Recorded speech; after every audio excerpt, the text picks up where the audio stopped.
Similarly अगर हमारे पास कोई बॉडी है, ये हमारे पास कोई बॉडी है, इस बॉडी में से अगर मैं इलेक्ट्रॉन्स को रिमूव करूं, मान लीजिए मैंने n इलेक्ट्रॉन्स को रिमूव किया, जब मैं इसमें से n इलेक्ट्रॉन्स को रिमूव करूंगा तो आपको क्या पता है कि आपको इस पे पॉजिटिव चार्ज आएगा, पॉजिटिव चार्ज आएगा, और कितना पॉजिटिव चार्ज आएगा, वो हमारे पास में n पॉजिटिव चार्ज आ जाएगा, which means that n into 1.6 into 10 की पावर -19 कूलम का पॉजिटिव चार्ज इसके ऊपर आ जाएगा। अच्छा स्टूडेंट्स, मैं आपको एक बात यहीं पे क्लियर कर देता हूं कि जो इलेक्ट्रॉन है इसको तोड़ के नहीं निकाला जा सकता, इसको क्या नहीं किया जा सकता, तोड़ के नहीं निकाला जा सकता। 1.1/2 इलेक्ट्रॉन आप निकाल लो, या 1.3 इलेक्ट्रॉन आप निकाल लो, या कुछ भी इस तरह का फ्रैक्शन फॉर्म में आप इलेक्ट्रॉन्स को निकालो, दैट इज नॉट पॉसिबल। या तो आप एक इलेक्ट्रॉन निकालोगे, या दो निकालोगे, या तीन निकालोगे, या 10 या 100 या मिलियंस, कुछ भी निकालोगे, but that will be a whole number. आप यहां पे फ्रैक्शन ऑफ इलेक्ट्रॉन नहीं निकाल सकते। बात समझ में आ रही है? तो फ्रैक्शन ऑफ इलेक्ट्रॉन निकालना इसमें केस में पॉसिबल नहीं होता है, तो हम यहाँ पे क्या करेंगे, इलेक्ट्रॉन या तो एक निकालेंगे, या दो निकालेंगे, 10, 20, 50 कुछ भी निकालोगे, but you can not take out 1.6 या 3.5 या 38.2, ऐसा कुछ नहीं, फ्रैक्शन में आप इसको नहीं निकाल सकते। तो हमेशा हमारे पास में ये जो n की वैल्यू होगी यहाँ पे, वो एक होल नंबर हो जाएगी for the timing, for the timing है, ये होल नंबर इंटीजर होती है बेसिकली, मैं आपको बताता हूँ कैसे, ठीक है। तो यहाँ पे हमारे पास में n जो होगा वो एक होल नंबर होगा, समझ आ रही है बात? तो हमारे पास में इसमें कितना चार्ज आएगा, n टाइम्स पॉजिटिव चार्ज आ जाएगा। अगर आप इसमें उल्टा कर देते हो भाई, इसमें n इलेक्ट्रॉन्स दे देते हो, तो हमारे पास पे कितना चार्ज आएगा, n टाइम्स नेगेटिव चार्ज आ जाएगा, ठीक है। तो इसमें कितना चार्ज आएगा, n टाइम्स नेगेटिव चार्ज आ जाएगा, राइट। तो आपने यहां से क्या सीखा कि भाई हमने दो चीजें यहां से मुझे समझ में आई। एक चीज जो मुझे समझ में आई वही आई कि where there is a deficit of electron, जहां पे हम लोग इलेक्ट्रॉन्स को रिमूव कर देते हैं, क्या कर देते हैं, इलेक्ट्रॉन को रिमूव करते, तो उस बॉडी पे आता है पॉजिटिव चार्ज। तो where there is a deficit, where there is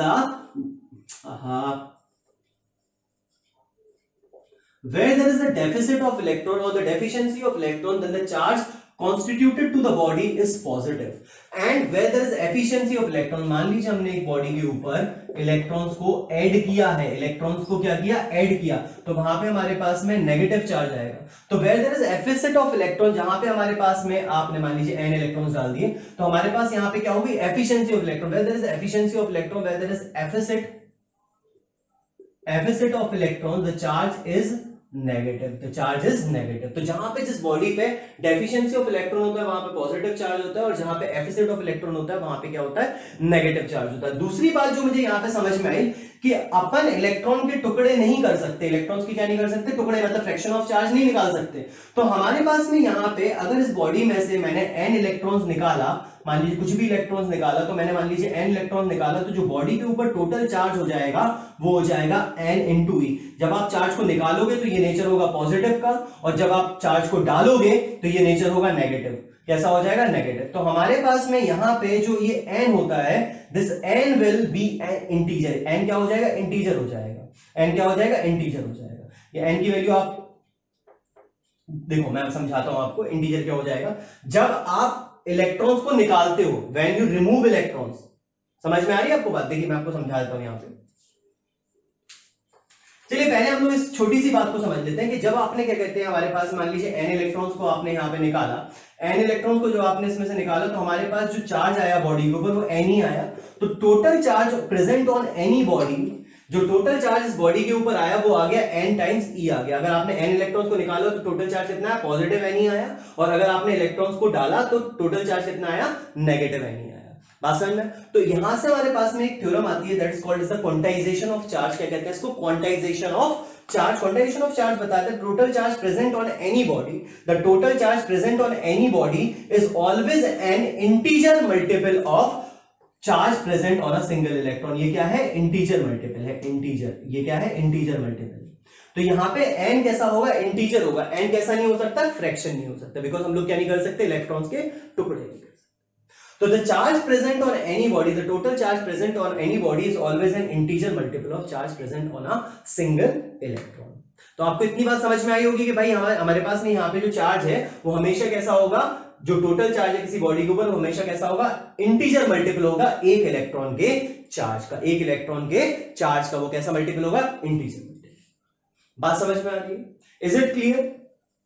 तो आपको यहां से क्वांटाइजेशन ऑफ चार्ज समझ में आया कि किसी बॉडी को अगर आप चार्ज करते हो तो हमारे पास एक इलेक्ट्रॉन को अगर आपने निकाला तो एक ई चार्ज आएगा, अगर 10 इलेक्ट्रॉन को चार्ज निकालो तो 10 ई चार्ज हो जाएगा, अगर 20 इलेक्ट्रॉन को निकालोगे तो 20 ई हो जाएगा, 101 इलेक्ट्रॉन को निकालोगे तो 101 ई चार्ज उस बॉडी के ऊपर आ जाएगा। और ये नेचर कैसा होगा, पॉजिटिव होगा। रिमूव करोगे, अगर ऐड करोगे तो ये नेचर कैसा हो जाएगा, नेगेटिव हो जाएगा। अब मैंने आपको क्योंकि कमिटमेंट किया है कि भाई आपको मैं ये छोटी सी बात बता दूंगा कि भाई इसको इंटीजर क्यों बोला गया यहां पर, तो वो मैं आपको समझा देता हूं। देखिए इंटीजर इसको इसलिए बोला जाता है क्योंकि जब आप इलेक्ट्रॉन्स को रिमूव करते हो तो आपने इलेक्ट्रॉन्स को रिमूव किया। रिमूव करने का मतलब है कि आपने जैसे मान लीजिए 5 इलेक्ट्रॉन्स को रिमूव किया। कितने इलेक्ट्रॉन्स को रिमूव किया भाई आपने, या चलो मान लो n इलेक्ट्रॉन्स को आपने रिमूव किया।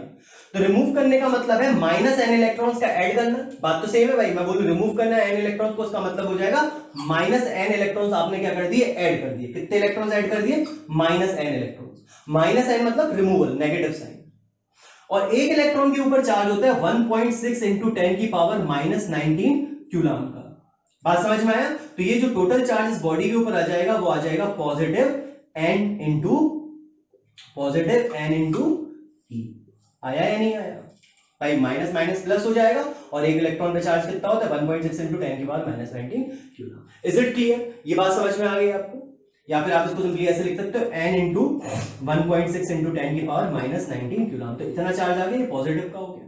अब मान लीजिए अगर आपने इलेक्ट्रॉन्स को ऐड किया है तो यहां पे एडिशन का मतलब हो जाएगा प्लस n। एडिशन का मतलब हो जाएगा प्लस n। आपने इलेक्ट्रॉन कितने ऐड किए, n इलेक्ट्रॉन्स ऐड किए, तो प्लस n हो जाएगा। n कैसा हो जाएगा, प्लस का हो जाएगा, बिकॉज ये एडिंग इलेक्ट्रॉन। और एक इलेक्ट्रॉन पे चार्ज कितना होता है 1.6 इंटू 10 की पावर माइनस 19 कूलम का, माइनस का। तो ये मल्टीप्लाई होगा तो कितना हो जाएगा, माइनस n इंटू 1.6 इंटू 10 की पावर माइनस 19 कूलम। तो कौन सा चार्ज आ गया, नेगेटिव चार्ज आ गया। तो n यहाँ पे नेगेटिव भी हो सकता है और n यहाँ पे कैसा हो सकता है, पॉजिटिव भी हो सकता है। तो इसलिए n कैसा होगा, इंटीजर होगा। और n इंटीजर क्यों बोल रहे हैं, इंटीजर इसलिए क्योंकि वो फ्रैक्शन नहीं हो सकता है। वो फ्रैक्शन क्यों नहीं हो सकता है भाई, क्योंकि आप इलेक्ट्रॉन का टुकड़ा नहीं निकाल सकते, आप इलेक्ट्रॉन को तोड़ के नहीं निकाल सकते।